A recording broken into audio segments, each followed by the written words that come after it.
2026-এ challenges যেটা হবে fight against the fuel cost, the energy.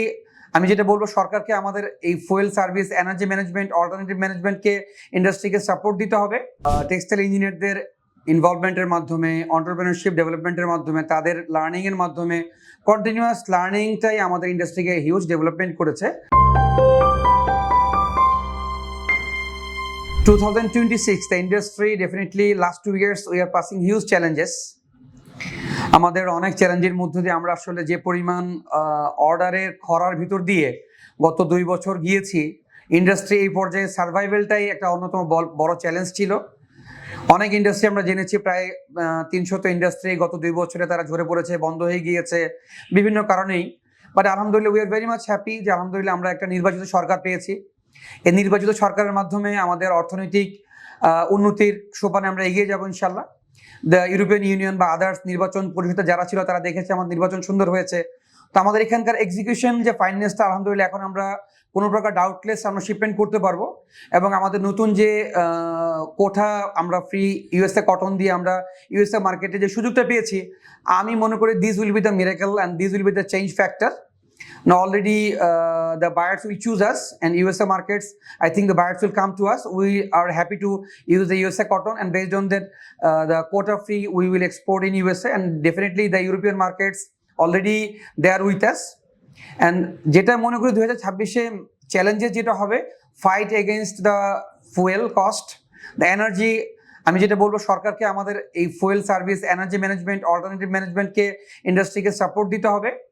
Continuous 24 ঘন্টার জন্য ইন্ডাস্ট্রি তারা আনইন্টারাপ্টেড ফুয়েল সাপোর্ট পায়, এটা আমাদের বড় একটা চাহিদা।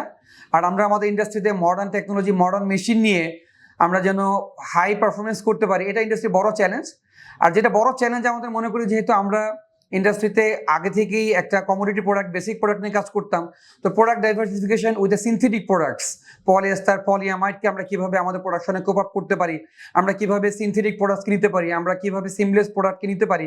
তো এই ইন্ডাস্ট্রির দিকে 2026-27 আমি মনে করি এটা আমাদের main targets. The big conglomerates and the industry leaders, the composite factories, I think they are focusing already in marketing to get the orders from the world, all USA, Europe and Australia, so that আমরা most modern synthetic management চলে যাব, এবং we are ready for that. Developments of our industry, definitely it's a huge. I have started my career in Veradex in the year of 2006.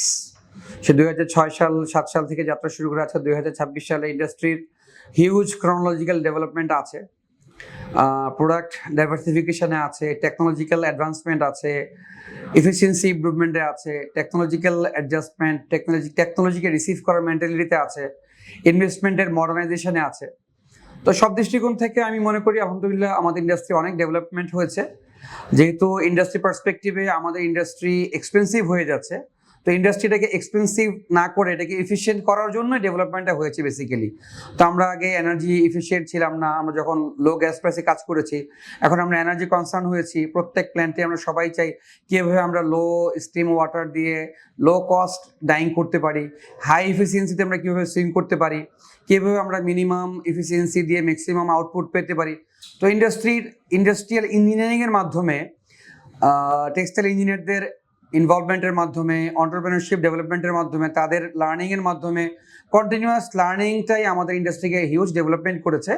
এবং আমাদের know how উইন্ডোটা open আছে, এটা আমাদের industry যারা ইঞ্জিনিয়ার্সরা কাজ করছে, টেকনোলজিস্টরা কাজ করছে, এন্টারপ্রেনাররা অলওয়েজ তাদের ফরেন উইন্ডো থেকে তাদের অ্যাকনোলজমেন্ট অফ লার্নিং, যে টেকনোলজি আমরা যেহেতু আমরা থার্ড ওয়ার্ল্ড কান্ট্রি থেকে ডেভেলপমেন্ট করেছি, definitely technology we are receiving from the upward countries, Europe থেকে, ইউএসএ থেকে, বিভিন্ন কান্ট্রি থেকে আমরা টেকনোলজি রিসিভ করেছি। এই টেকনোলজিগুলিকে রিসিভ করে এগুলিকে ইমপ্লিমেন্টেশনের আমাদের পজিটিভনেস ছিল বিধায়ী আমরা আজকে এই পর্যন্ত আসছি, এবং আলহামদুলিল্লাহ with patience we are growing ahead.